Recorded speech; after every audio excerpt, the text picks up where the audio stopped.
we take a look at 7 evolutionary technologies which could completely change our world. Current modern-day computers are becoming deadlocked by Moore's law, and they will eventually be replaced by a new type of computing technology. Quantum computers utilize quantum bits, otherwise known as qubits. These qubits behave quantumly, so they have the ability to use 1 and 0 at the same time, allowing for exponentially faster calculations. However, current quantum computing is still in its infancy phase since qubits are notoriously tricky to manipulate and maintain, so they're not able to play Crysis or even run Windows for that matter. Only time will tell if quantum computers become a part of our everyday lives. At number 6, nanomachines. We have utilized basic forms of nanotechnology, with self-cleaning materials and sunblock which reflects ultraviolet light. But this technology is still in its infancy phase and we have only begun to discover its potential. Imagine a set of nanomachines which could destroy cancer cells, or have the ability to transform a truck to a sports car. There really is no limit to what nanotechnology can do. But the main problem with nanomachines is that it does bring up a new realm of problems associated with energy and even production. And we also have to consider that nanomachines can be one of the most powerful weapons ever made, which could make it to be one of the most revolutionary and deadliest technologies at the same time. But engineering things at a nanoscale can also lead to new developments in metamaterials. And they are not really machines, but they're more so materials which don't occur naturally. A few examples would include a cloaking device, or even a super lens which gets around the problems associated with wave decay. But the applications of metamaterials are basically endless.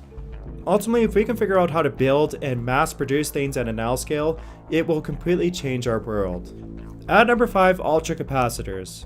We always hear about a new battery invention every year, and it's almost comical at this point. But inventing something which supersedes existing battery technology and actually making it practical, well, that's another story. We also have to keep in mind that batteries have limited lifespans and they have lengthy charging times. That's where capacitors can overtake this type of technology, since they can charge within seconds, endure more cycles, and even undergo greater temperature variations. But the only problem is that capacitors do not quite carry the same energy density as a battery. So a car running on the equivalent weight of capacitors would not quite get the mileage as you would on batteries.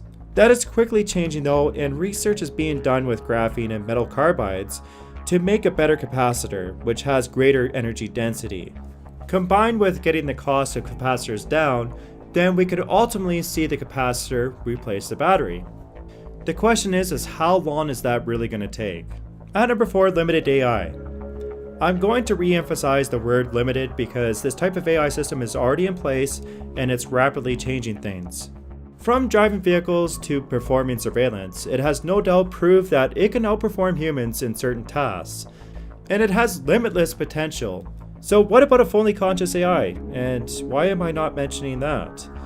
Well, I don't think it's going to happen anytime soon. The riddle to consciousness is figuring out how it even works. Is it based on survivability, or is it something deeper than that, like a soul?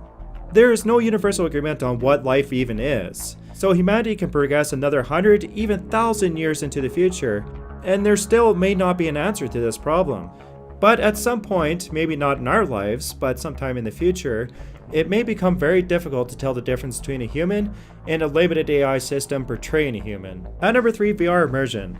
It's not really that far off to think that we may just end up living in a fantasy world, if we are not already.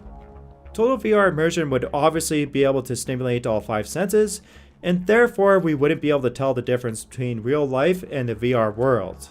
With nearly half the population in poverty, this would be a very powerful incentive to visit VR, but that is only if the technology becomes cost viable to everyone. Obviously, this is a topic for a whole nother video, and let's just hope that people are not eventually jacked into a Matrix-style system.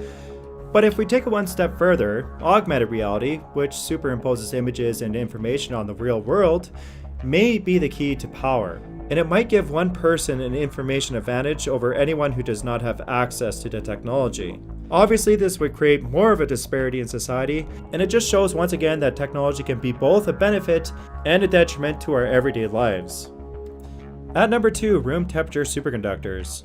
Superconductors were discovered over 100 years ago, and they have a property of exhibiting zero electrical resistance. They also expel magnetic fields, and as some of you know, I like doing experiments on this weird effect. Ultimately, whoever figures out how to make a room temperature superconductor will hold one of the most important keys to the future of technology. From hover trains to ultra-efficient motors, and even power lines with zero energy loss, there would be a complete revolution. Now, we have experimented with a few things and nothing has been clarified just yet, one of them being metallic hydrogen, but it is also very unlikely to be metastable. It might just be superconductive when it's under extreme pressure. Graphene also could be superconductive, but this is a two-dimensional layer and it still needs to be cooled down. But having said that, there have been advances in graphene design and production, so it could be the answer to this problem. We'll just have to wait and see.